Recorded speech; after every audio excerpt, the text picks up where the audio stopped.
Ece-ece semua, ketemu lagi di channel Bieng Hai. Kali ini kita mau masak pepes ikan, salah satu masakan khas Sunda. Dan ini dia resep ala dapur Bieng Hai. Tetap di channel Bieng Hai. Ceritanya kemarin tuh dapet ikan tawes dikasih sama bapak. Dan ikan tawesnya gemuk banget. Gak semua orang suka ya karena banyak durinya. Nah, ini dia media paling penting, yaitu daun pisang dan semat lidi. Bumbunya ada kunyit, jahe, cabai rawit, bawang merah, bawang putih, lalu cabai merah besar dan kemiri. Untuk bumbu pelengkapnya kemangi, salam, serai, lengkuas, tomat, daun bawang, dan kecombrang. Nah, ini tuh diiris semuanya kecuali salam karena ikannya besar, tidak perlu diiris. Nanti langsung taruh aja.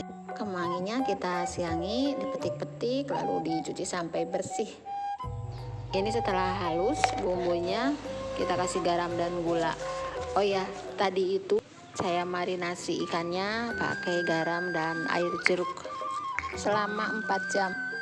Daun bawang dan kemangi itu saya campurkan ke bumbu pepes, diaduk-aduk seperti itu supaya nanti pas makan tuh enak, ada rasanya.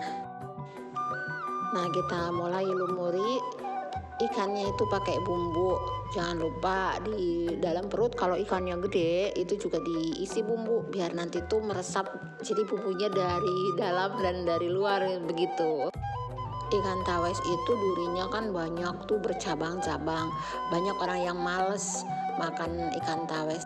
Tapi sebenarnya cita rasa daging ikan tawes itu lebih gurih dibandingkan dengan mujair atau ikan mas.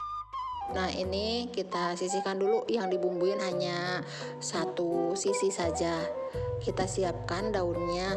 Kalau pepes ikan yang lumayan besar seperti ini, saya pakai daunnya itu berlapis-lapis karena nanti setelah selesai dikukus, ikannya akan dipanggang di atas bara api. Setelah daunnya siap, kita tata. Bumbu-bumbu pelengkapnya ada salam, serai, lalu tomat, lengkuas, terus tadi ada combrang. Nah, ini ikannya posisinya dibalik, jadi yang sudah dibumbui itu ditaruh di bawah, lalu kita tambahkan bumbu untuk sisi yang atasnya.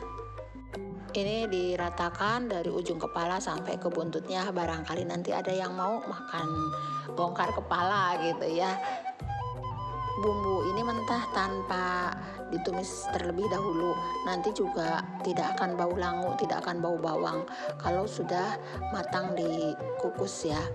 Nah, selanjutnya ini ditambahkan lagi bumbu pelengkap yang tadi, persis seperti yang di bawahnya ikan yang pertama kita tadi tata. Ini langsung kita bungkus, dirapihkan sebisa mungkin, harus padat bungkusnya itu.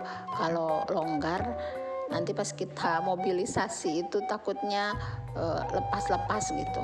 Soalnya kan daging ikan nanti kalau sudah dimasak juga akan menyusut lebih kecil lagi. Untuk sematnya upayakan Ece pakai semat lidi aja, biting lidi, tidak pakai staples untuk keamanan konsumsi nanti kita ya. Setelah rapi kita lanjut kukus. Saya kali ini pakai presto selama setengah jam dikukusnya, dan ini sudah matang. Untuk cita rasa yang lebih enak, tadi sudah dibawa sama ibu saya ke dapurnya karena saya tidak punya tungku. Jadi ini tuh yang dikatakan tadi sama saya dipanggang, sehingga daunnya itu harus berlapis-lapis, takutnya itu ada gosong di lapisan pertama atau lapisan kedua. Nah, ini posisinya sudah saya balik, saya biarkan baranya tuh kecil. Bisa juga dipanggang di atas kompor. Dan tarang, ini dia sudah selesai.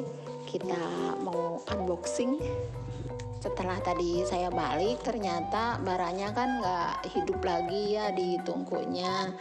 Jadi ya yang sebelahnya tidak sampai gosong, tapi ini teksturnya tetap kering kok, tidak banyak airnya. Itu kan tidak ada air yang netes-netes seperti ini. Nah, ini kita tuangkan ke piring, dan itu dia. Ada gosong-gosong di bagian salamnya ya, tapi ini enak banget. Rasanya itu lebih gurih, mirip dengan cara kita mepesnya dengan teknik menyembab di abu panas. Bumbunya juga seolah menyatu dengan daging ikannya. Itu dia resep pepes ikan ala Bi Eng Hai. Kalau Oce terbantu dengan videonya, silahkan kasih like, boleh di-share juga. Jangan lupa subscribe dan bunyikan loncengnya agar tidak ketinggalan di video masakan-masakan selanjutnya di channel ini. Demikian, sampai jumpa. Wassalamualaikum warahmatullahi wabarakatuh.